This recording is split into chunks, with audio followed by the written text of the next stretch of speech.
And in Jers, we are back. And it may be silly season of golf technically, but in the last 2 weeks ago was the last time we chatted, I believe. A lot has happened. Walker Cup, Rory, K Club. My mouth. I'm not even Cake warmed Club. up. I'm not even warmed up yet for the I mean, you pod take after a two week weeks. off. Like sometimes it happens. It's fair. Well, Jimmy Canals just got into the Procore. I just saw the Monday qualifier, so I've been We struggling to weren't speak going since to that pod. moment. We weren't going to pod, and then you texted me that Jimmy Hard K is in the Procore, and I was like, yeah, I got the equipment ready. So, yeah, shout out Jimmy Hard K, and I'm glad we were able to get this pod in. Yeah, if you know about Knaus at Procore, you know. You And know, I saw that mere seconds before the pod. I haven't been able to speak clearly since then. But my question was going to be, is K Club one of the elite global golf courses that Rory wants to win at? Yes or no? I did see shout out at Irish on Tour Mm-hmm. really defending the K Club as a half Parkland, half links design, and it's a unique style of Irish golf. So maybe it is. Maybe it is a design that Rory really wanted to win at. But I believe he's won there before in his younger days. So yeah, obviously got the job done. It was awesome. I did watch a lot of that, Adam. I did watch a lot of that versus our guy Joaquin Lagergren. Give some context to the Lagergren's lore. This is actually probably the biggest thing that's happened Yeah, over the this is last couple of hilarious. weeks, because you and I met up down on the Jersey Shore Labor Day weekend for some golf. My first time playing golf in the state of New Jersey, and for the first time in ages, I played great golf. I got a swing tip from ChatGPT, moved the ball position back in my stance maybe 6 inches, and was striping beyond belief. But when we were there, because you quit both matches, you Yeah, retired both smoked me. matches. Smoked me. You said I'm gonna sit it out. I'm good. So we on the back nine of the second round we played, we're just doing closest to the pin from different spots in the fairway. On 18, out of the blue, you go swing it like Lagergren, and I'm like, Joakim, and you're like, yeah. And I'm like, first of all, not a striper, so I think I couldn't tell if you were saying like hit it good or hit it bad. And then I was like, where did you pull that from? Because that's the randomest golfer that This was exists. 2 weeks ago. Yes, 2 weeks ago. Last not this most recent Friday, but the Friday before or Saturday, and he almost wins. How did you know that, and why didn't you then bet Lagergren? You felt something, but you didn't act upon it. I don't know what possessed me. That was after a long night and a long 2 days of golf. I was sitting in the golf cart after I WD'd the matches, just like hanging out, and I go, "You put one down. You were far out. You were hitting a 3 iron, I believe, or some long iron to a par five." And I was like, "Be Lagergren, just be Joaquin." And you hit the most pro shot that anyone's ever seen on a public golf course. It was super high, flushed. I just missed getting there in two, but yeah, clearly the golf gods were in the right space, and Joaquin almost beat Rory at his home open. That was just if he had. I mean, his odds had to be. I don't know what they were, but they had to be long last week. He hadn't won a tournament since 2018. I mean, he didn't win obviously yesterday, but his last win was in 2018 at the Rocco Forte Sicilian Open, which first of Who all could sounds like forget? an absolutely joyous event to get to. Michael Lorenzo Vera was second that week back in 2018 in Sicily, but you pulling that out at random for me hitting an approach shot when we were playing golf 2 weeks ago, and then him almost winning at crazy odds, beating Rory down the stretch. I was like, what is going on here? That But was an all time. did you see the 3-wood that he hit? The 4 feet on hole 16 Yeah. in regulation, unreal, truly unreal. That was the first shot I saw after turning on the TV. I thought it was like a highlight from some previous year. No, 3-wood to 4 feet. Looks like he's going to win. Rory needs eagle on 18. Mm-hmm. It was a very short par five. It was like drive it okay, and you're going to have 7 or 8 iron in. But Rory comes back and gets the job done, which, that's a great story by itself. But I did want to comment on the takes on the K Club. Did you watch enough? Do you have a take for, I know Irish on tour is a friend of the pod. What is your Yeah. stance on the K Club? No, I do. I actually, like I said, I watched a decent bit of it. I had just landed from a flight and I turned on the last maybe 2 hours of the golf. So I watched a decent bit of it on Sunday too. Um, I think it's like unique for what we see in Ireland, and we've been to Ireland and Scotland. I don't think it's the best golf course. Obviously, no one's going to say it's the best golf course in the country of Ireland or Northern Ireland, but like it asks you good enough questions. You have to drive it in play. You can get boned if you miss in certain spots. I don't think it's a true test of Irish golf, but I think it's fine for what the rotation that they have it. Did you see Rory's stat line? No, what is it? Generational driver putter stat line. Historic. He gained 6.5 off the tee with distance and accuracy, and he gained 6 putting, and he barely gained a stroke approach around the greens. Generational driver putter from Rory. Peak Roars. That is peak Roars for sure. I love that. But it was is Joaquin driver P too? Lagergren? Yeah. First of all, was he Ryder Cup snub? Was he Viking Cup snub? And was that what the inspiration was? Did he see Alexander Bjork retired? Did you see that? No, did he really? He was playing for Bjorn. Why are Bjorn? Oh, Alexander, he's playing for Bjorn. Positional merchant. Yeah. He retired last week, and Lagergren stepped up and almost won. Why are we recording this pod? Why are we still?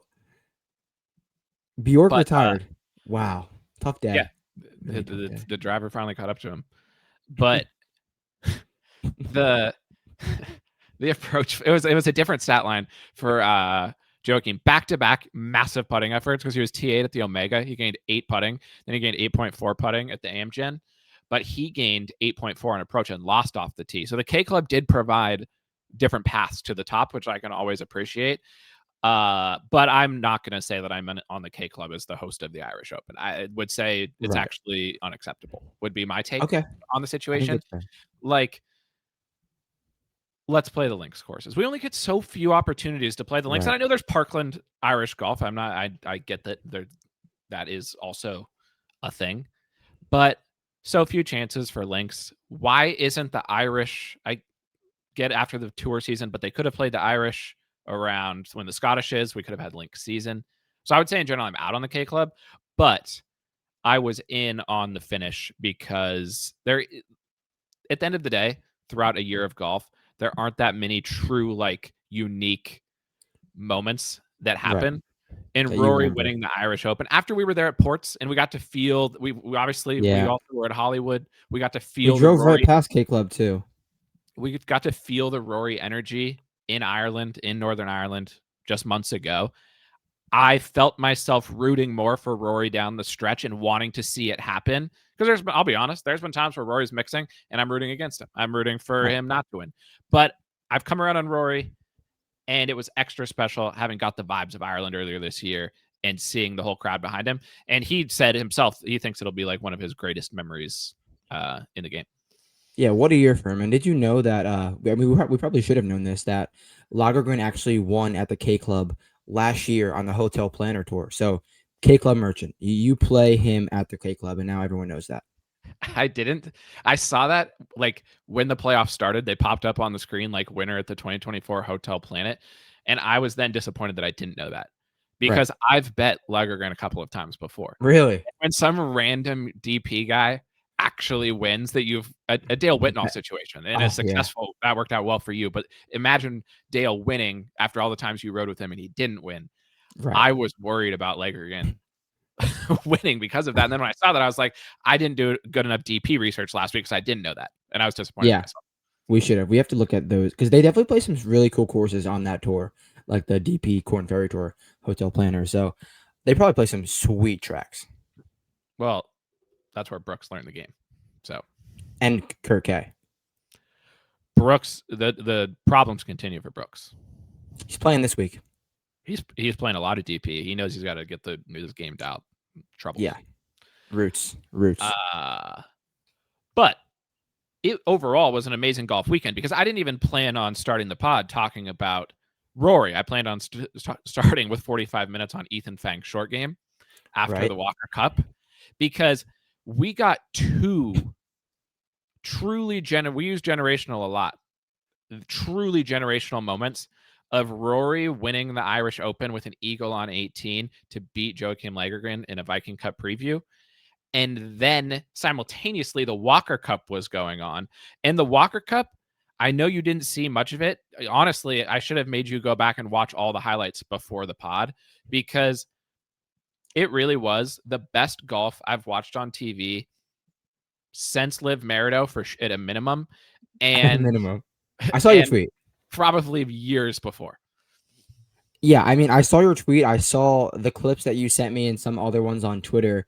I mean, the Walker Cup has that ability to play these courses that the PGA Tour can't get to, and they usually always are great viewing. So, I had such a busy week, and I wish I could have seen more of it. But from what you showed me and what you're about to explain to me, I am excited to hear, especially this Ethan Fang short game, which we're both Ethan Fang fans. We saw him practice in Northern Ireland You went out of with the your gym. way to see him. You said, Yeah, "I'm gonna go find Fang." yeah. So, and A in what is it? British amateur winner, and now Walker Cupper. So little resume he's building up. and he beat Miles, who was a snub on the Walker Cup team, but in the field this week Yes. at Procore. He beat Miles, I think, in the quarterfinals of the USAM. Yes. And first of all, I'll say it's a shame because I'm going back to SF next week, and I've been in SF a lot over this year, that I wasn't in the Bay Area for, first of all, this week, the Procore up in Napa, the USAM at Olympic Club. And then I could have gotten to Cypress Point, no problem. You had Like, so many. Like, what a like year this had to be one of the most golf heavy like Bay Area years that's ever. existed, and it's also the most I personally have ever been there. And neither of them overlapped. Like that's unfortunate, or I just did a Same. bad job of planning. But I knew this was coming. Obviously, I knew the Walker Cup at Cypress Point. I've been hearing about it. People have been excited. And obviously, if you're in the game of golf, you hear about Cypress Point a lot. You see the photos. You know it's one of the best golf courses that exist, but we don't ever get to see it for professional or any sorts of events. I flip on Peacock. Shout out the cock at I think it was like 12 on Saturday because I knew there's so many things to talk about. This whole pod might be Walker Cup. Let's be honest. I'm down. The first match out, I see this on Instagram on Friday night from the USGA, is Tyler Weaver and Connor Graham playing for GB&I. Two guys that blew us away beyond imagination across the P. No, Tyler Weaver was at Oakmont, actually. Tyler Weaver goes to Florida State, and he was playing with Brooks at Oakmont, and we talked about him on the pod. We obviously both at the U.S. Open and the Open, there's probably 20 amateurs that we see at both events, and obviously we don't talk about all of them on the pod. Tyler Weaver was one that we talked about at Oak. Yeah, because he was striping and he was playing with Brooks and he looked like the real deal. And then he's paired with a man that I already gave 8 DP World Tour championships to and the renaming of the PGA Tour trophy for player of the year in Connor Graham after seeing him at the Open. They're paired together in the first match off against Jackson Koiven, the current #1 amateur in the world and all-around stud, could win this week. And Tommy Morrison, the tallest golfer in the amateur game. They're playing against each other. I mean, when you sent me that graphic, it was like you can't script it any better. That was the match that we would have. We want to create things all the time. Like who would we pair up? That's exactly what we would have picked. So, talk me through it. Like, how much did you see? Like, what happened? Yeah, so I see that's happening, and I went from I'm looking forward to trying to find time to watch the Walker Cup, but I'm not going to like schedule my day around doing it. To I'm canceling all plans. I'm making sure that I see this, and I make sure that I watch the entire match because this is truly a once in a lifetime opportunity. And it was unbelievable. Cypress Point, it's irons off of a lot of tees. I'll be the first to admit that it's not not that serious of a driving test. It's position. You get the ball and play off the tee. The greens, Designed by the most rejectable green, not pine like where there's false front rejections, but where you land the ball in the middle of the green with a 9-iron and you could spin it off into the water. Adam had a great quote that he texted me. He said, "These greens are designed by Shane Gillis." And if you're a Vince Eric's supporter, you know that basically means they're an absolute joke. Like, Exactly. You hit a 9-iron super high, lands in the middle, and you're wet. I didn't see much, but you can imagine. I could imagine what that meant. Not quite I baked saw guys disco, but I close. saw guys chipping from the fringe to a pin 20 feet away that chipped it, and the next putt was from 120 feet away. Not joking. You couldn't like I wanted to be there so bad and boots it because the TV doesn't do it justice. Except you famously claim that Augusta, the TV does do it justice. That's one of my favorite. That's one of my quotes of the year from the pod. But so you couldn't see that this was going to happen. Like a guy would hit a shot, and the announcers knew, and they'd be like, "Oh, watch out! This one could be trouble." But you can't tell. And then next thing I know, it's circling away. The number of short putts missed inside like 3 feet or 10 footers that would go like 12 feet past. So good.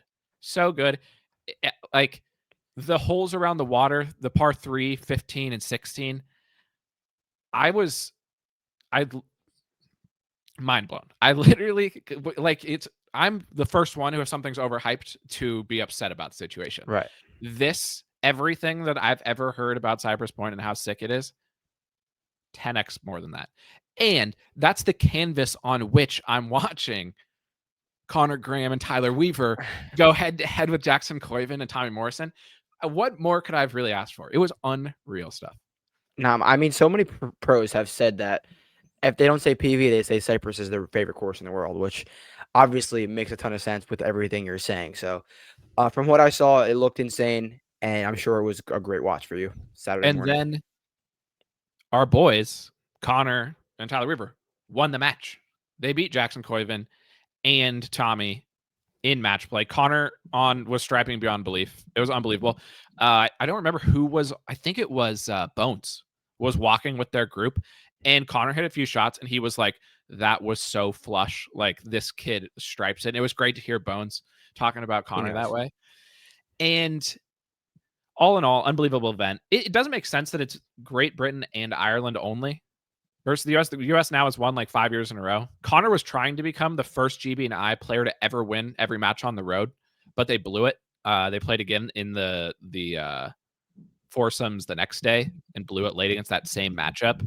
But I wanted to give you my official amateur dog rankings after watching the Walker Cup this week.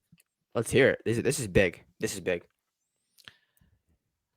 This isn't going to be a rocket science take because he won the U.S. Amateur. He's going to be a senior in high school. Mason Howell is What a summer. What a summer. A problem. He there's a difference I feel like with some of these players, and this is why we try to choose the guys that we hype up from what we see at Boots. It's like who has like a tour ready like swing and kind of all around game. Like all of these guys obviously hit the ball unbelievably well. They've got good short games, but like it's obviously a different tier to be a top level player as a professional. He looks like a professional right now. He holed out for Eagle in the practice or for Albatross in the practice rounds, and then he won a match. They were starting to blow it. They'd lost 2 holes in a row, and he holed out from the fairway on 17 on one of the toughest approaches on the course. I thought they were the same clip because I saw it later in the week. I'm like, he did it again. Is this serious? But shout out Mason Howell. What a summer he's had. Where is he going to? Or is he committed to anywhere for college yet? Georgia, I think. Georgia. I think you're right. Yeah. I mean, get him on the Muta. It's going to be an issue. Yeah, he won the U.S. Amateur. And if he's winning the USAM on the West Coast and doing this at Cypress, then he gets trained on the Muta at UGA. Like, Scotty has some issues on the West Coast. Like, Mason Howell might not. That's what we talked about after the amateur, the USAM. We had a Bermuda guy going out winning in the West. And then he's out there. I think he won every match except he then played Connor in the singles. The U.S. won every match except for 2. Connor was able to get a tie with Mason Howell. So Connor, my official dog rankings of the amateurs right now, Howell first because he won the USAM striping generationally. Connor second. And I think Ethan Fang third. His short game is truly... I think that's what he's built around. It has to be because I've watched just like 2 rounds of the USAM plus the Walker Cup, and I saw like 6 of the sauciest chips I've ever seen just from him. Yeah. I mean, I feel like we saw some of it when we were out there. And if you're winning match play, you're winning these types of events, you have to have that style of game. And who knows how that will translate. I'm excited to see some more of his college career before he turns pro. But interesting that his game is built on short game and he's winning all these matches. My least favorite aim is still Ben James. Don't have any reason for it. Just have never liked him. Okay. He's and Willie's caddied for him for in a Ben. few events. No, but this Yeah. is no beef. He's probably a great guy. I don't know why I don't like his game. Luke Poulter was there. Ian Poulter's son. Go Gators. Obviously Jackson. But I already consider Koivu basically a professional. He already has his tour. Yeah. So I don't think he can count. And has been playing well. Yes, he's playing this week. Both him and Fang. Fang's I don't know what he is in Fang's DFS. playing this week. Yeah, this is a good course for Fang. He's been playing out west too. All these guys they were in San Francisco twice, and now we're just headed up. They should feel comfortable. Are we considering the without Miles market this week, or we haven't gotten that far in the process yet? Well, it was tough that Miles wasn't there because this would have been such Revenge a good game, Miles though. course. He would have been Oh striping the irons. Minting fairways. The low AM market this week would actually be probably the best bet of the week. Most fun bet, yeah, for sure. Most sweatable and most enjoyable bet. But what was I going to ask you? I don't remember. I don't remember what I was going to ask you. Second time ever in pod history that you forgot what you were going to say. Second time. I think I've remembered. I think I've remembered. You remembered last time late. Yeah. But all in all, it was it. Oh, this is what I wasn't going to ask you something. I was just going to say. You're back. Where are the Viking kids supposed to get these types of reps? Right. The Viking kids. True. Yeah. They're neglected. And there's a market for us to get them what they deserve because we know they're out there and we know they're grinding beyond anyone's ever grind. And they probably are just so motivated because they don't have this avenue. But with the Viking Cup and Viking Cup Junior program, we can get them those reps and they can play scrimmages against these teams. Like, no beef, but GB and I's lost the last 5 Walker Cups, and they've lost 1, 2, 3, 4, 5, 6, 7, 8, 9, 10 of the last 12. And a lot of them haven't really been close. This was 17-9. The only person who put up a fight really was Connor. So, let's get the Vikings involved. I wonder where Connor's from in Scotland. What if he's from Largs? That would be so sick. We need to get Connor on the pod. Yeah, I think we have the avenue to do it now, so we could try. But it was a wonderful, wonderful week of golf. It made me, you know how Scotty declared that golf doesn't matter and that, nothing matters? This might have been what he's talking about because this was so much better and so much more enjoyable just to sit back and watch than the Colonial, the normal PGA Tour, or the Byron Nelson, or any event in Texas. Yeah, by far. And I really do wish I got to. I mean, I'm a watchman, I'm a golfsman, but I really was so busy this weekend. I'm pissed that there was such a great weekend of golf that I missed because we only get this Walker Cup every so often, especially at Cypress Point. I don't know when it'll be there again, but it's not anytime soon. This was truly miss on my end. The future sites though are also beyond belief. Sick, yeah. 2026 Lahinch in Ireland, which is a spot that should have an Irish Open, but it's not going to happen. Oak, right? 2028 is Bandon Dunes. You're going to be there? I'm as you know, as a PNW man, I usually support the PNW. Kind of hot take. I'm kind of out on Bandon. Because is it glorified? It's too glorified? It's fine. It's fine. It's just fine. It's fine. It's fine. That's fine. It's just fine. All right, fair. 2030 is somewhere called Prince's Golf Club in Sandwich, England. Sounds elite.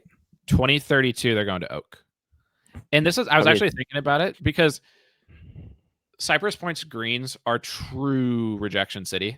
They are special and they're POA. So guys are just like, what do I do? And there's sand everywhere. It's great. But like I said, it's a lot of irons off of the tee, which is fine. That's fine. That can serve. I'm still down. at the end of the day, I'd rather have a course that has sick greens and you could 3-putt from 4 feet away than somewhere that's like just bomb and nuke off of the tee.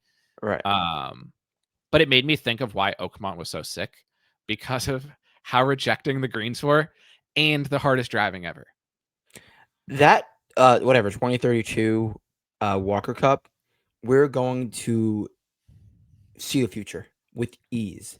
I hope Stu is still around for that one. I really hope Pakistan can play in that one because we'll really see the character that he possesses at Oakmont. Stu made the winning putt. Why not? Of course he did.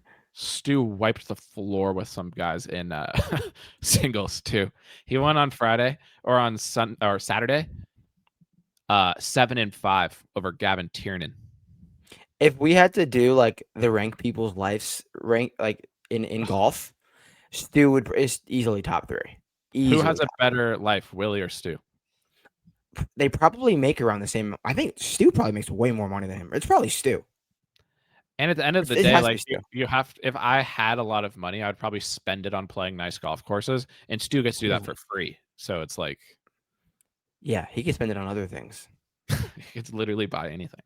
Like he can buy whatever he wants, like a tequila water or something. He could. He's got to be. I would love to know Stu's favorite drink. Honestly. Yeah. What is it? It's probably it's old fashioned. I'm gonna go with an old fashioned. It's probably special, whatever it is.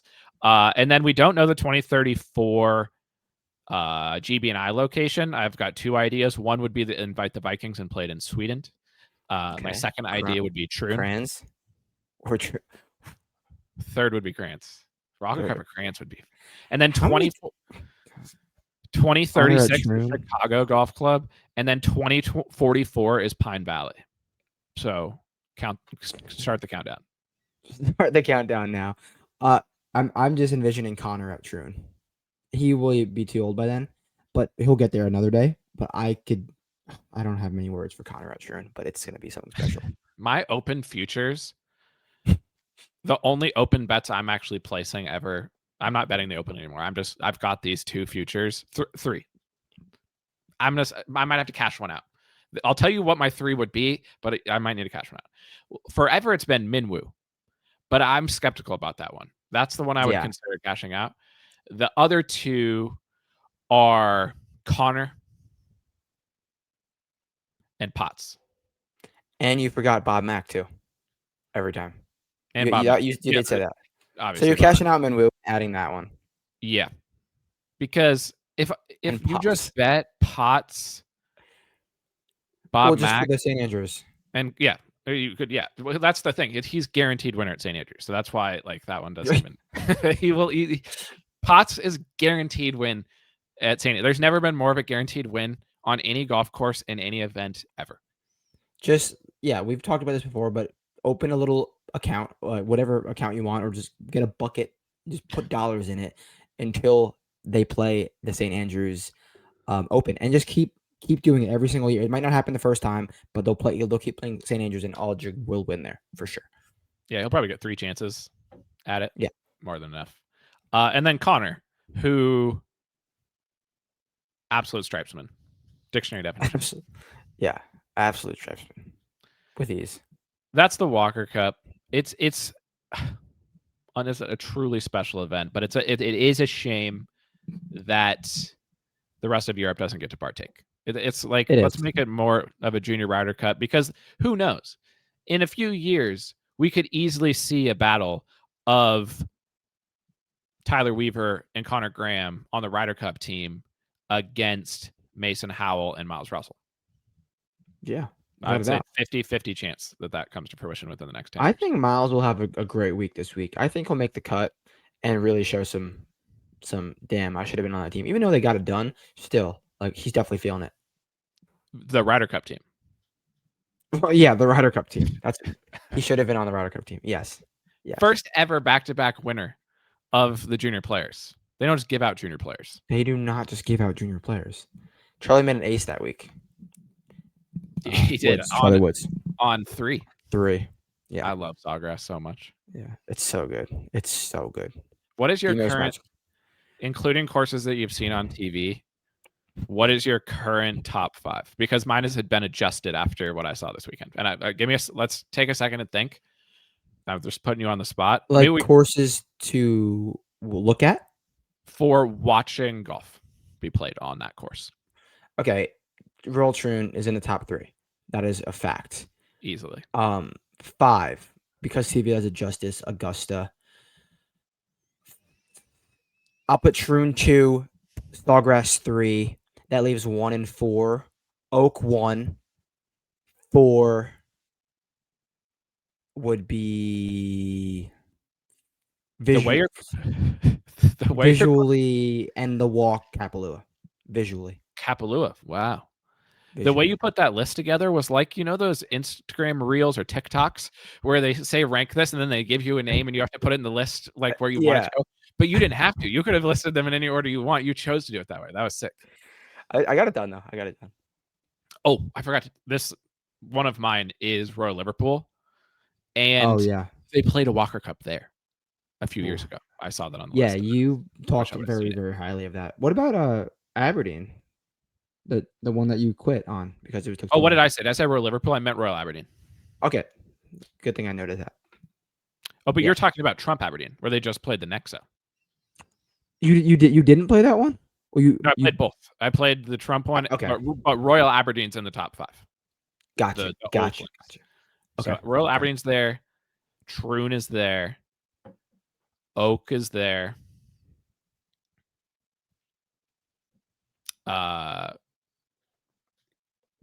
Cypress Point is there.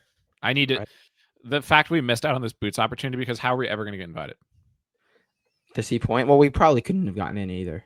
Or how's the practice rounds tickets? Or like, I don't know how it works. I think we could. There's only 2,000 tickets for the match, and I saw they sold some like on the secondhand market, but they were obviously giga expensive.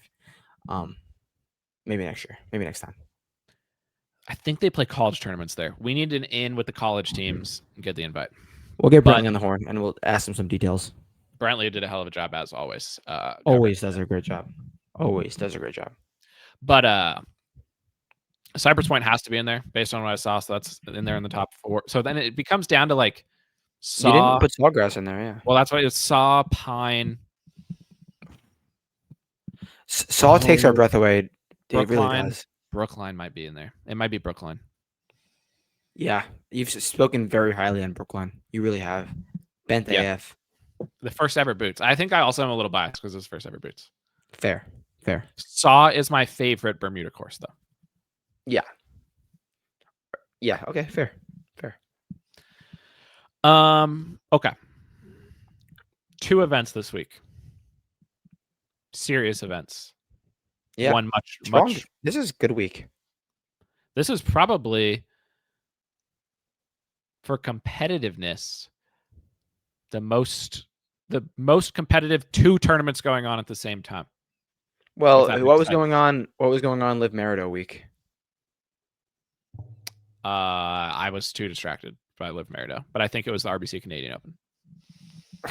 That was a great guess if that's correct. But yeah, this is a very competitive week of golf because if you haven't checked out the DP field this week, it will take your breath away. It is like the fact that we had this in 2021, whatever, like every week, it was just like, wow. And now we don't get anything like this. You're seeing Rahm, Rory, Tommy, Joaquin, Brooks on the same leaderboard or the same odds board in a non-major week in September. Like, it's amazing. It really is. I'm just going to go down the list of players in the field, and you tell me when I don't say a big name. Tell me when to stop, because we're going to be going pretty hard. And while we're at it, if any names pop out that just interest you, for the BMW PGA, famously, we battled down the stretch last year with Billy Ho against Rory. So I know, and I once lost to Ryan Fox when I had Aaron Rye here. So we're men of Wentworth. We know what it's about. Battle scars. But just listen to some of these names. Rory McIlroy. Can he go back to back? I think he would have won if he had lost the Irish Open, but now I'm out on Rory. Yeah, because we have a take on Rory at this course. We do. Remember after we played Hollywood, we said I don't know how Rory doesn't win at Wentworth every year, because Hollywood is a great comp for this week. Truly, it's neither of them are Rory golf courses, but they asked very similar questions, and we were like, all right, Rory's a lock at this event. But we're kind of out on the back to back, and I think I agree with you there, especially with the strong of field, which we didn't know was going to be the strong of field that back then.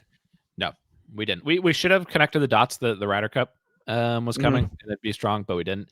Because then you've got names like Rom, Fleetwood, Ludd, Vic, Jocko, Hatton, Fitz, Aaron Rye, Shane Lowry, Bob Mack. Who of those excite Big you? names. Who excites me? I don't mind going with Ludwig and Victor. I mean, you knew I was going to say something like that. You knew I was going to say something stupid like that, right? Oh, I just knew you'd probably say Lude because I think it's like I'm trying to think of a player that it reminds me of with myself. But you're a Lude guy for sure. A Lude bet. You like to bet Lude. He's playing good, dude. Like he's playing the best consistent golf he's played in a while. Here's the question. Can Yes. Scott caddy at Wentworth? Let's look at Ricky's across the P history. Has Ricky played at Wentworth? I'll check. But Ricky has played well across the P, and I could guarantee you that for a fact. I agree with that, but Ricky's so is Tom Kim. So is Tom Kim. I'd be more in on Vic. It's Tom Kim has for sure. Confirmed. I think I'd be more in on Vic. Yeah. Vic's been practicing in Norway, making aces, striping. I've seen a lot of clips from Espen on Twitter. There's a lot of Vic clips in the offseason that just work their way around the interwebs. Then you got Marco Penge, Ryder Cup snub. Big name. Corey Connors, Justin Rose, Harry Hall, Alex Noren. Siwoo always plays Wentworth. Patrick Reed's here, Ryder Cup snub. Rasmus. Decky's here. Billy Ho hasn't golfed in months.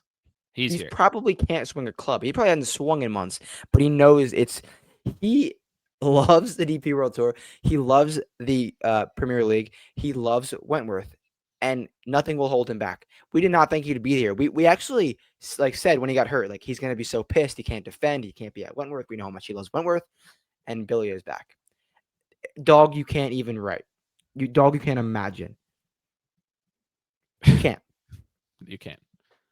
Nikolai, Rasmus Nørgaard Peterson, Matt Wallace, bro. Adam Scott, Dean Burmester, 2-time LIV champion, just won in Chicago. You didn't even say Walker. I mean, you might have, but I did. But we didn't even. What odds are we at right now? What odds are we at right now, Dean? We're at 80-1 on the names right now. This might be the field of the year. I'm not even kidding. I think it probably is. Jordan Smith, Angel Ayora, what's your current status of is Angel generational or not? When I turned on the TV yesterday, I really thought I was watching my good buddy Alex Waldron because Angel's got the hair that looks like dog hair. I was like, what is going on here? But Angel is a striper and he makes a few too many mistakes down the stretch of these tournaments because he's been so close. But I mean, buy Angel stock for sure. I think he's only 21, he's only 20. 22. He's only 20. And he's figured it out recently. He was okay at the beginning of the year, then he had a cold stretch. Now he's dialed again. I mean, he could get his card. You know what's crazy? He's close. In terms of the young studs, I think Spain might be number 1 in young stud market. Because of Carlos? Because of just all of them. Oh yeah, because of Alcaraz. Yes. Can we call timeout? Can we call timeout to talk about Carlos calling out David Puig on the court after beating Djokovic in the semifinal? Unreal. I'm a U.S. Open guy. It's my favorite event. Talked about it last pod. I watch a lot of U.S. Open. The overlap of worlds of Carlos after beating Djokovic in the semifinals is on the court being interviewed, and they're showing first they show Sergio, and I'm like, okay, that makes sense to some degree. Yeah. And then they pan over and Puig is there, and I go, wow. What a moment for Puig. This is why you join Fireballs. This is why you join Fireballs. This is why you give up on a PGA Tour dream so you could have this moment. Yeah. And That was already enough. I was like, this is unbelievable. He's courtside. Those tickets are probably like 10 grand minimum. Like, what a moment for Puig. And then Carlos, within one, I think it was the second question that they asked him, specifically shouts out Puig for playing in a match they golfed the day before against Sergio and won. Fireballs has already won live off season, and we haven't even gotten to free agent signings yet. It's over. It's Fireballs wins. Fireballs wins. Fireballs wins. And I saw the clip of him pointing to Sergio in the stands, and then I saw your text of like, no way. He just shouted out Pooj, and I was like, this is hilarious. This is so good for the brand, for Live, for Fireballs. Just hilarious stuff. Just truly hilarious. This is easily the best moment of Puig's career. Oh, without a doubt. Without a doubt. What has he done in his career that's better than getting a shout out from Carlos Alcaraz after the semifinal? That probably got him more known than anything he's ever done with a golf club in his hands.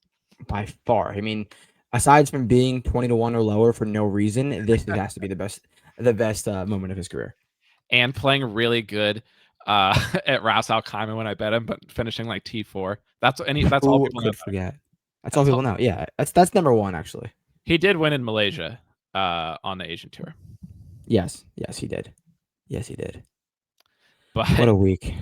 And Carlos, in the cross-sport dog rankings, Djokovic has always been number one in the cross-sport dog rankings easily because, and he will maintain. He still is, yeah. Oh yeah, he'll maintain that for potentially forever. But Carlos is Djokovic has already, his dot has been placed on the graph of way up high on the right of his success. But the line of acceleration from Carlos coming quick is unlike anything we potentially have ever seen before. Yeah, he's creeping towards Tom Brady. He's got a ways to get to Djokovic, but he's getting there quick. He's getting there quick. He is ahead of Scotty, for sure. Yeah. Oh yeah, and that's saying something. Yeah, and that is not beef or any sort of diss to Scotty. We'd be the last people to do that. No. That just, I would say Sinner is a lot more like Scotty. I was trying to think about this. And Carlos, you have said that before. And Carlos is like if Rory had Ted Scott in the bag. Had Ted Scott in the bag. Exactly. That's it. Exactly that. If Ted Scott had gotten on his bag in like 2014 and Rory had never stopped winning. Yeah, like, that's what it is. The line just went up. That's what Carlos is doing right now. Mm-hmm. What a take. What a take. And it's special. It really is. Okay. But should Alcaraz join Fireballs? That was going to be my other question. We talked about that last pod. We thought that he could have been the when we talked about the live transitions, Alcaraz could join, and we said it'd be massive for just team morale and vibes. And now he's friends with the bull. Yeah, it's one of the easiest. He loves golf so much. He does his practice swing more than Max Homa does on the greens with the putter. He did a celebratory golf swing after every match. The man. He's a golfer. I love hanging out with him. He is. We need to get him he on really the pod. is. Imagine we got Carlos on the pod. His first ever golf pod. That'd be out there. So it wouldn't be as good as when BG and BSB were on, but it'd be pretty close. Michael Kim is 100-1. Why is Ryan Fox 100-1? Former champion and 2-time PGA Tour winner.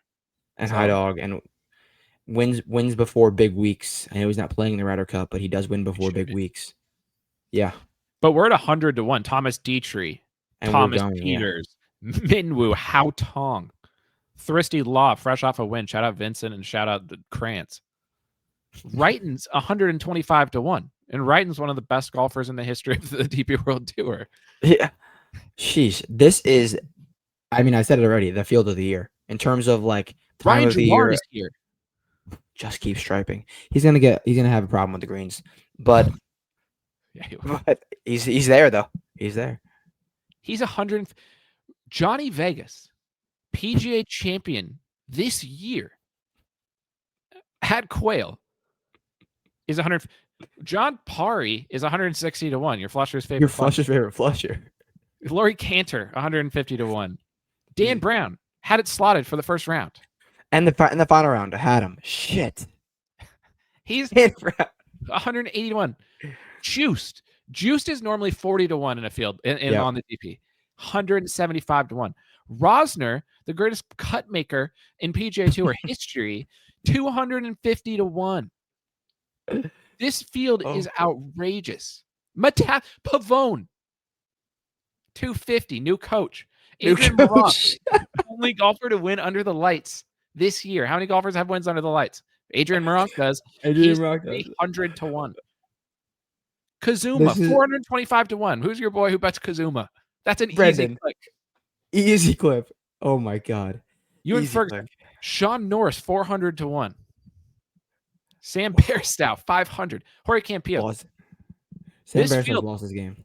Connor Syme, Sam- now a winner, 750 to 1. Van Dellinghausen won, he's 750. Pablo, top 15 in the dog rankings, 1,000 to 1. Yanni P. This field is outrageous. How many players are in this tournament? This is unreal. This is are you gonna set your alarm like at 5 a.m.? You might have to. I don't know what I'm gonna do. This is insane. Yeah. I only looked at the first like few names and then yeah. Wow. That is nuts. That is Dylan funny. Nadu is infinity to 1 odds on Caesars. You just pick a number. And he won the South Whatever you- African Open in Yes. in the most fraudulent victory in the history of golf. Didn't we see him at a major this year? The Or am I Open. tripping? Everybody Yeah, was there at the Open. The only field that could compare to this is the Open, and I think this is better. Mhm. This is deeper. Yeah, this is even for sure. Well, the question For is, sure.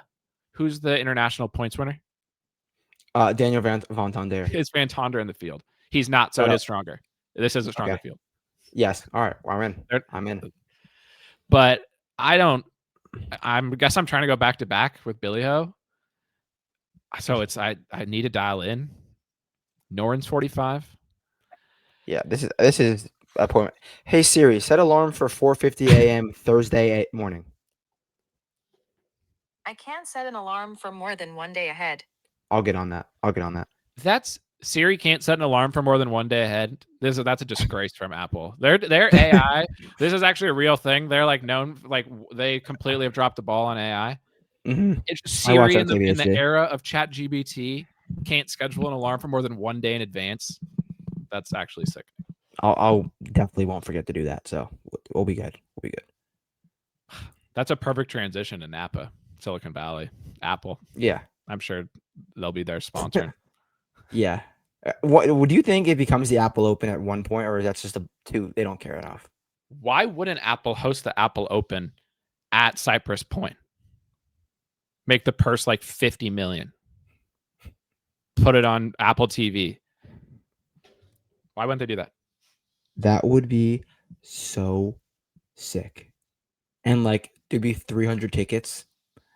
That would be Yeah. so sick. They could sell them for like $10,000 each. Put it on Apple TV. Who wouldn't watch Scotty Scheffler battle? I John think Scotty has Parry. a Cypress Point. has a, Parry would mix at Cypress for sure. he has a Cypress Point yardage book, I believe. Yeah, he does. God, he would be. The things Scotty would do at Cypress Point are beyond imagination. It would actually be. It would be. And Apple TV could have it. They could easily have it. It's not right. There's so many ideas, dude. Google could do it. Put it on YouTube. Somebody. Yeah, When I'm back in San Francisco, next you week, can. I'm just gonna drive down there to Cupertino and just drop ideas and just see if people are interested. One will land. It would be a guaranteed moneymaker. And then they could move the Apple Open around, played at Pine Valley, other places. It would be so classy and sophisticated that they could do whatever records they want. would be broken. And then they move the Apple store, like the Apple headquarters, to like Scotland or Ireland or something because the taxes. Ireland, yeah, they have a lot of tech companies are huge in Ireland. We have this. This could be insane, and they could play the Irish Links as the Apple Open. Oh man, The Apple Open. The Apple Open could be the best event like in golf future. There aren't many companies who would be if you could pick one. And then they moved one to Sahali for the Apple Cup. Who? Ball knowers know what I'm talking about.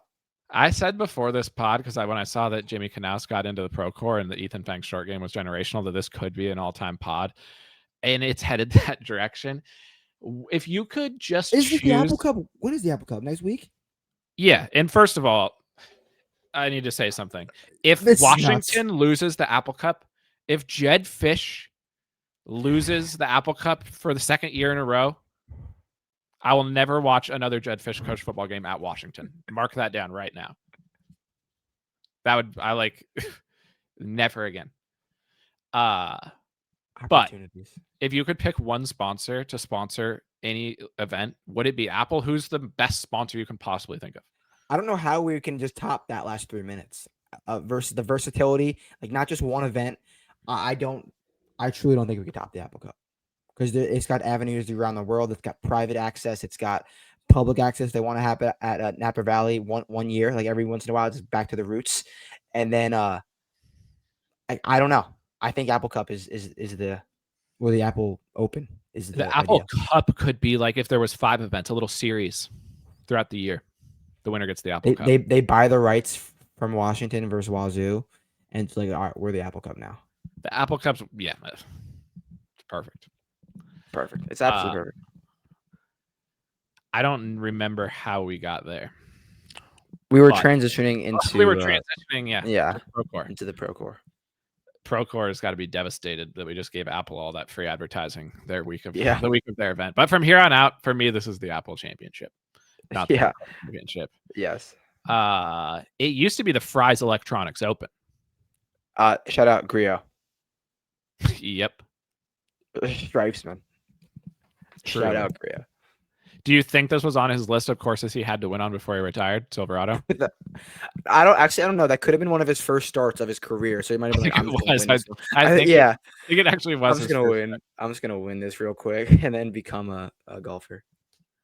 But I do have a take, and I don't know if you read my Orleans. Not a hot take, but I'm actually gonna transition this to the Wentworth too. I think a Ryder Cupper wins both of these events.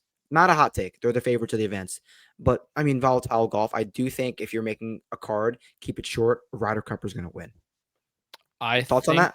A Ryder Cupper is more likely to win the Apple Championship than the BMW. Okay. Like, I think in Napa, the Ryder Cuppers are too more hot, live. too top heavy. Yeah. Like when you have Scott Jameson at 1,000 to 1, anything can happen. Versus right. Oh my God. Who's 1,000 to 1 this week on the PGA? Hard K. Probably Hard K. It's easy click. Frankie Caps. Okay, then who's more likely to win? Frankie Caps winning the Procore or Scott Jameson winning the BMW PGA? Scott James by 1,000%. Frankie Caps is. He could play all right this week though, because it truly transitioning. You could drive it off the P here and still potentially mix. And the Vikings are back. He does have a Viking. The Vikings are playing right now as we're recording this, and he has a Vikings bag. If you remember, he has a Minnesota Vikings bag. So, pending how the Vikings play tonight, we'll see if we're in on Frankie Caps or not. So you guys will know tomorrow. You famously hit Teagues here, the luckiest bet win ever. Have you given the money back yet for it, or do you still count? I don't think that, dude. You can drive it anywhere here. You can drive it anywhere here. This is a bit that we've had with us and BK since that, because I think we had Cam Davis that week, and I think the final group was like JT was up there, Teagues was up there, and SH Kim was up there, and CD was up there, and Teagues, and this is a perfect example of the type of stat line that you can win with at the Procore. And to be fair, this is why it's just a bit, because it is a good call, because this is the type of course where Teagues can win because you can hit it anywhere. Lost strokes off the tee, 2.4 on approach, 4.8 around the greens, and 8.4 putting. So like 13, 14 strokes just with the short game. That's luck box. That's luck box for sure. But he can do it. He can do it. And I don't bet Teagues at it. You can't bet Teagues anywhere. And that's a spot where you can bet him. Is he in the field this week? He is 125 to 1. Bad bet. Actually, maybe not. He hasn't solved the underlying problems, in my opinion. Yeah, he's not all the way there. I will say the luckiest win was when what's his name? Taylor Pendrith at the Byron. when when the Cole guy got stuck. BSB Ben Coles got stuck in the bunker, made 6 in the par 5 after being there in 2. That was tough for Coles. Yeah. He's never And all those recovered. He backers. doesn't make sense. He used to No. be mixing all the time. No. He's still been hitting fairways though, so Well, obviously. Alexander Bjork was still hitting fairways, and look where that got Look where that got him. Well, Scotty win. You, I believe you successfully said Scotty would not win at Eastlake, so you're one of the last one at least, and I believe you said Scotty would win at the Open, so I'll give you 2 out of the last 4 on Scotty. I'd say I would go deeper. I would keep going deeper on that, truthfully, but I'm gonna say no. And my only reason for it is you gotta have a reason to back it up. Can't just say no. Is that he's taking a week off of golf. That's it. That's it. Field is open, volatile event. You can win with that Sahith stat line.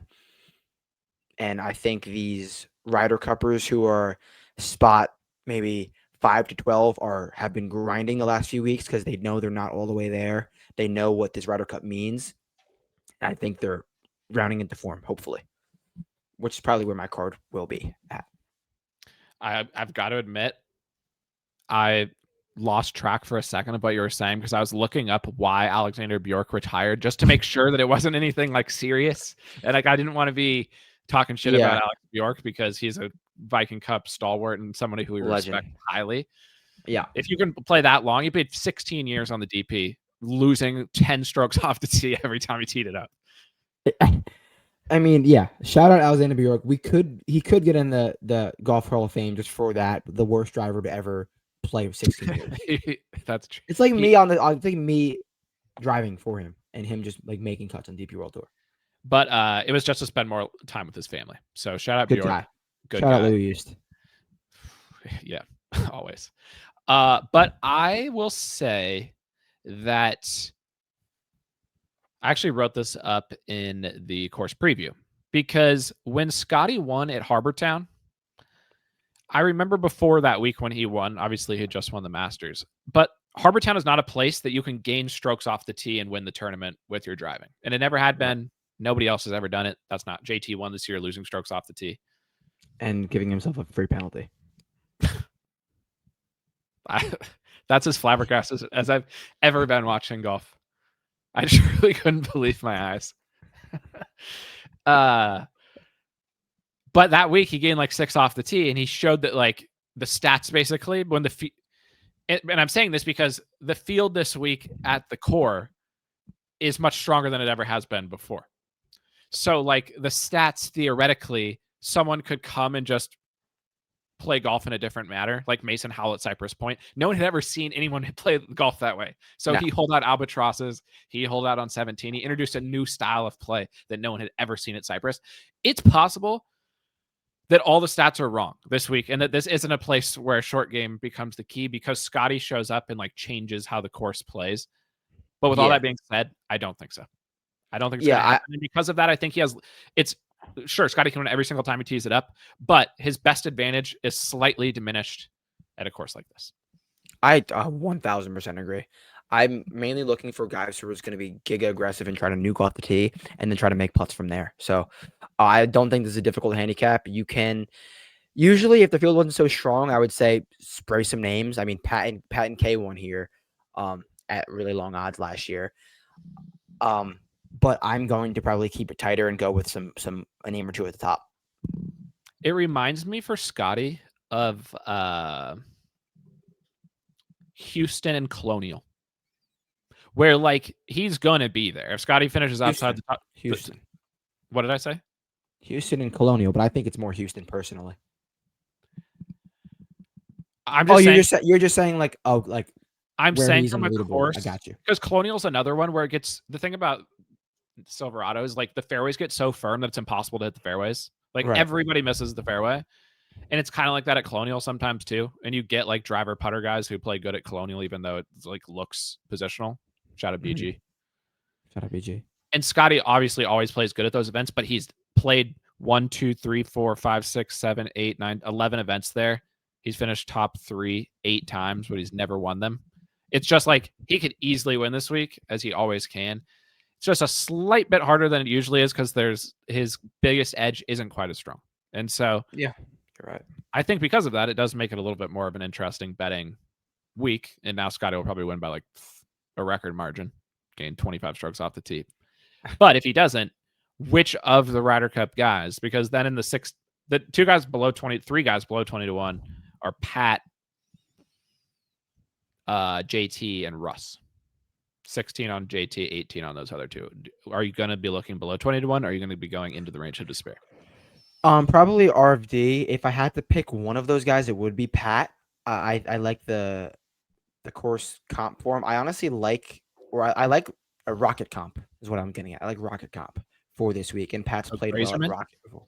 So Grazerman, yeah, but the greens are probably too easy for Grazerman this week. But if I had to pick one of those guys, it would be Pat. Am I going to get there? I would say no. I would rather go with a few guys 20 and longer. I will say, I haven't, you know this, I haven't given JT a lot of love since I Harbortown. knew this was coming. I don't see it at all. But like I'm not JT. I'm not the JT guy. So That makes me feel better about it, honestly. Yeah, I know. I knew you were gonna say this. When you said him on the thumb, I was like, what? After this, let's talk about strokes gained thumb, just so the people are aware. Okay. But JT's problem, and this is why I've been out on him for all this time, is Griner. But that's not what I was about to say. That is the problem. And if Griner was on his bag, this would be the easiest win ever. 2-time max winner. Yeah. JT not having Griner on his bag admits that he doesn't want to win. And for that reason, I still probably won't bet him at 16 to 1. So everything I'm about to say, I'm not going to bet JT, I don't think. But That's an auto win. He can't drive. That's his problem. He drives it off the P. His short game and putting are really good this year. In his iron play, awesome. It's JT with his irons. But more importantly, of the guys who are the Ryder Cup guys playing this week, JT's played here a lot. And he's finished T3, T8, T4, 5th in his last 4 appearances here. 4 for 4 top 10. Well, he missed his cut in 2015, but since then he's 4 for 4 made cuts, gaining across the bag, mixing every single time. He has the experience that a lot of these other guys don't. And for that reason, I actually think JT, this sounds crazy to say, but I'll just say it. I think he's as close to being favorite with Scotty as he has been in any event this week. I mean, that makes a ton of sense. That's a good take. I see it. Like I'm not I wasn't there, but I definitely agree with you and see what you're saying. I don't have the JTI, so I'm gonna say no this week, but you definitely have the JTI. And Stu Sink won at Harbortown and won the core. Forget? So, but all that being said, I have also said that I'm out on JT because of Griner. That could change. We could get a notification between now and Thursday. It would become an auto bet for me at that point. Without Griner, I don't think I can do it. This isn't the Bermuda for Russ. Pat, who of the Ryder Cup guys or other guys who are in the field, not in the Ryder Cup, are most here to enjoy the Thomas Keller restaurants and the red wine and the white wine? Who's here to enjoy the most and instead of golf? If it, I would say of the Ryder Cup guys, who's here to enjoy most? JJ Spawn. He's a Cali guy. He's gonna be totally vibing. He's already said this year, like, he won the U.S. Open. He almost won the Players. Like, I'm cool. Like, I'm good. Like, I've accomplished golf. Almost won the FedEx. But he's gonna almost won that. So, I mean, I wouldn't mind if JJ proved me wrong, but I think he would be the most chilling guy. The most serious guys I would think are Sam and Colin. I'm not saying that's going to lead to anything, but I think they're going to be taking it the most seriously. Colin's broadly unserious, so I can't say that he's going to take anything seriously. I agree with JJ being the most there to enjoy the experience. And he's played 1, 2, 3, 4, 5, 6, 7. He's played 9 straight cores, and he's finished not great any of the times. He always stripes it, but he's not interested in chipping or putting. So I would agree with that. I'm slightly afraid that Akshay, even though he's not in the Ryder Cup, is there to chill. I mean, he's definitely bringing his girl. I assume they're both 21 at this point, gonna enjoy some wine. I mean, it makes sense. Great vacation spot to start the season, and like Pat and Xander do it every year. So I kind of agree with that too. But I do like Akshay too. But that's what you have to factor in this week. You got to Yeah. that plays into their strokes gained dog. So in the range of despair, who do you like? The range of despair. I did say Sam.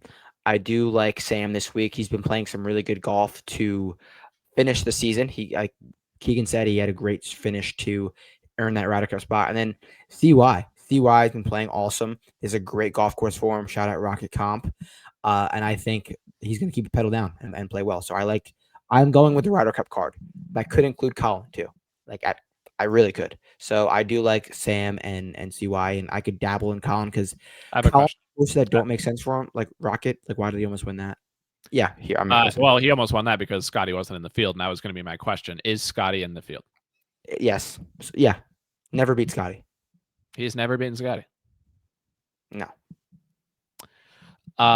This is our first pod since we found out that BG made the team. Shout out. Well earned. Victory lap. We love you, BG. And he's going to play well at that page.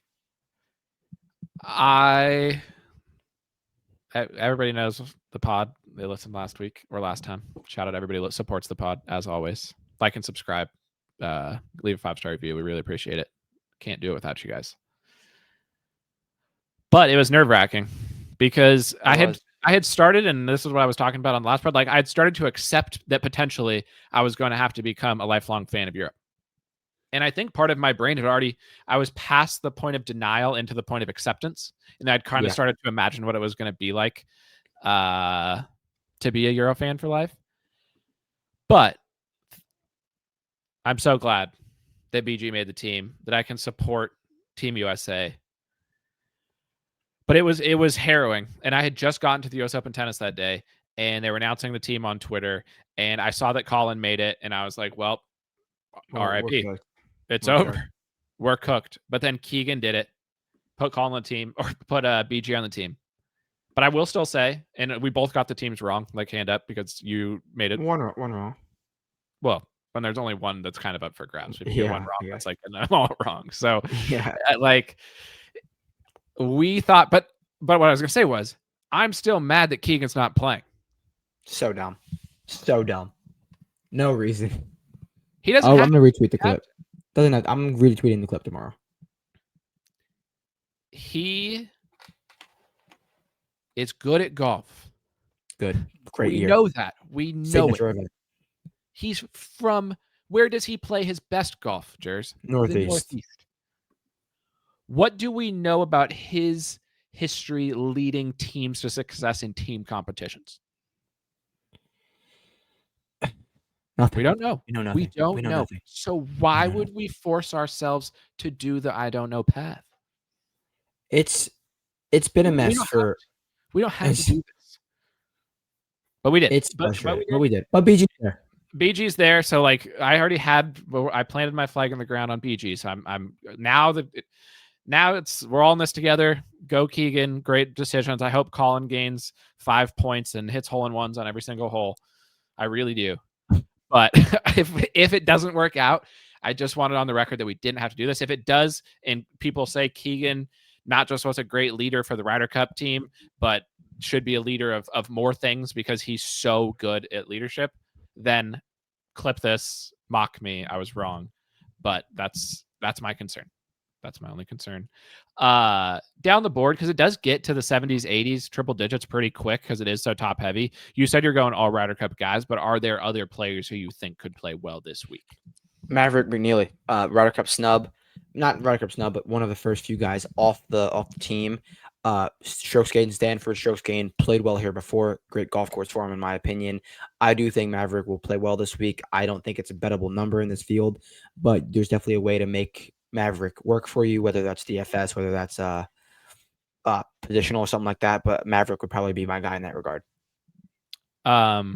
Who of these players is most Ryder Cup snub playing with a chip on their shoulder this Miles week? Russell. In the without Miles market. Okay, in that market. Okay. Matt McCarty, Willie Mao, Cam Champ, Max McGreevy.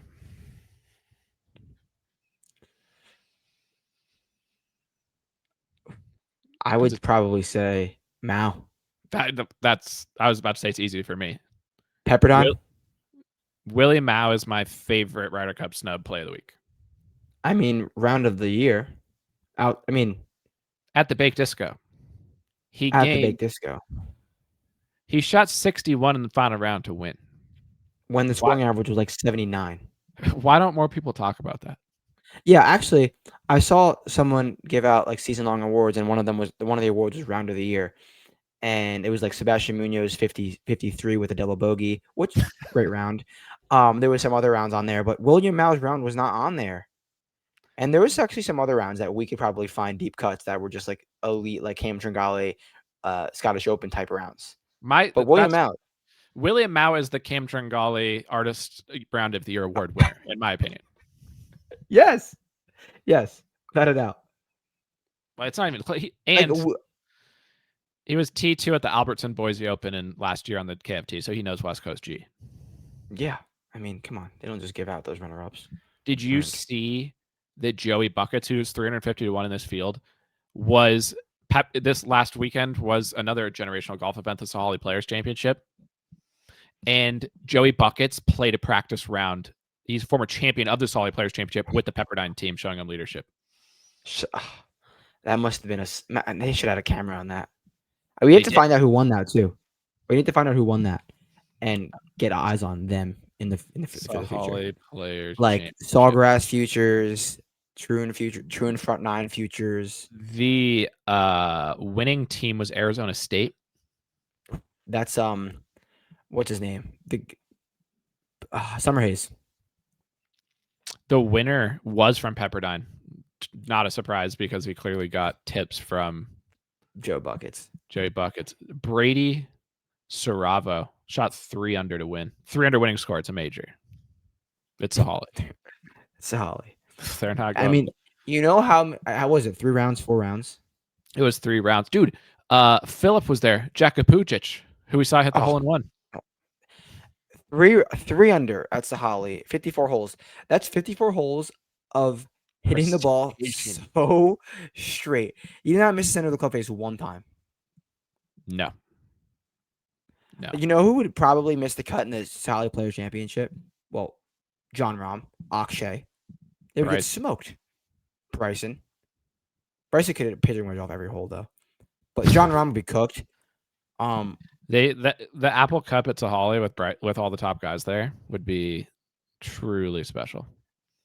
And like, you know how like when you're walking into like the Open, it says like Forged by Nature and like those cool things. Like at the Sahali Players Championship, sponsored by Apple, just like says like too much slice or something like that. Because you like don't miss the center of the face. Keep it in play. Buckets 350 to 1. He's here. PNW, but he's a Bermuda guy. But Willie Mao, is my both long shot of the week and Cam Tringale Artist of the Year Round of the Year award winner. I have a long shot of the week. Okay. It is Chris Ventura. Chris Ventura is a random Euro of the week. Yeah, I'll double wheel him. I'll dual wheel him. He has good results at Torrey Pines. He hits the ball a long way. He is a little bit loose also. So I think it's a good spot for Chris V, who has a high ceiling, in my opinion. My random Euro of the week, and then I have the ultimate market that will decide everything. My random Euro of the week is also my Stanford golfer of the week, Carl Phillips. I saw him also. Stanford, this is a big week for Stanford market. Huge week. Also, Brian Campbell's 400 to 1.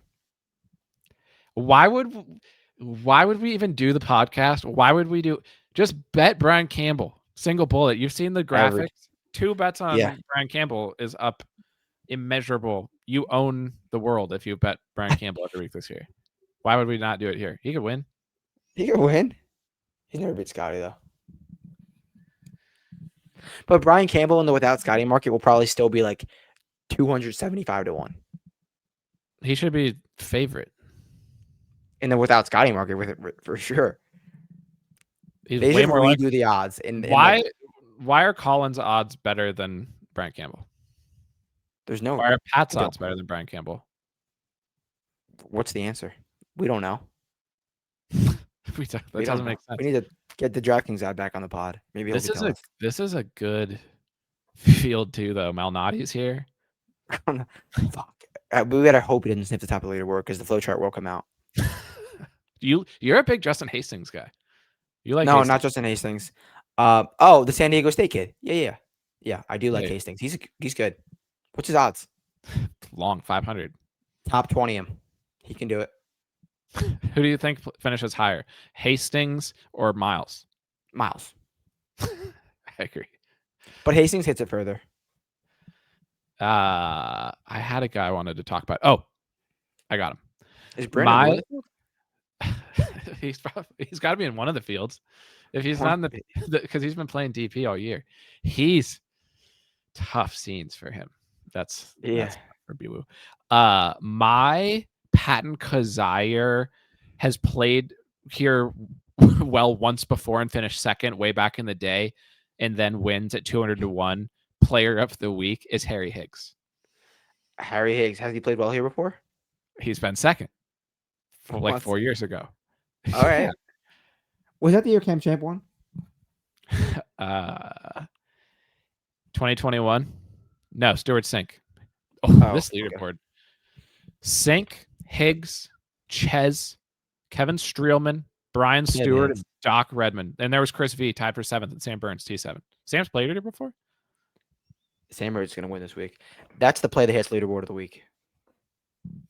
Sam can win. I agree. Is he there for the wine though? No, if it wasn't a Ryder Cup year, he would not. He's there to win. He's prepping for the cup. In your opinion.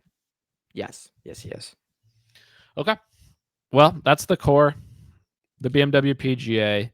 You might think it's football season, but not when there's events like this. No. Not when there's events like this. Not when there's the Walker Cup. Do you have any week? There's been 2 weeks of college football and 1 week of the NFL. Do you have any takes? No, I really don't want to spew any takes about football. I really haven't been watching much. I've been dabbling a little bit more.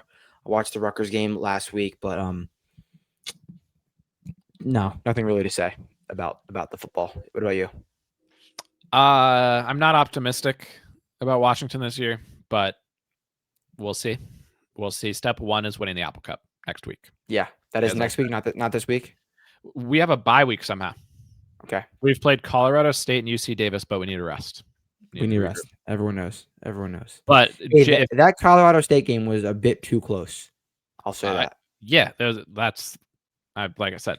That was the night of my the Coachella theme party, which I told you about, and the college friends were back together, and they were like, let's get a late night sweat because that was the college vibes. I hadn't placed a bet on football in ages. I was like, all right, Colorado State plus 38.5 live, and they almost went outright. So yeah, betting against Jed Fish is a good thing to do. But I will say the good thing is, for as long as DeBoer doesn't do good at Alabama, everything's fine. He killed Washington, but he also killed himself. And until this all gets sorted out, where he gets fired at Alabama and Jed Fish gets fired at Washington, and everybody starts fresh, which could be this year, could be next year, who knows what happens. I'm just when Washington made the run of the title, I said this will never happen again. Have to live in the moment. And so now I'm in a post. I have no feeling left, basically. But if Alabama was winning every game and undefeated, then I'd be really hurting. But now it's just this is so stupid. Why did it have to be this way? But I will say, I didn't tell you this. I almost texted you. I joined 2 DraftKings Survivor NFL pools. Numbers based or head based? Are you And I'm having ChatGPT do all my selections. And last week, everybody had it was an easy week of Survivor. All the teams won, so we have no idea if this is going to be a good, bad, or in between yet. but I'm letting the AI do it. Run Yeah, I mean, no one's probably done that too much yet. So what if you're getting ahead of something? I like the idea. only time will tell. I'll keep the listeners posted. Your AI, it's just you're thinking ahead. And you saw my text yesterday. I was with Alex. He said, damn, I wish I got to talk to Adam more. You have a mind for AI, so I hope it goes well. I really do hope it goes well. Time will tell. I hope this week goes well if you're betting on the BMW PGA and the Procore Championship. Best of luck to everybody, and as always, thank you so much for all the support. Peace.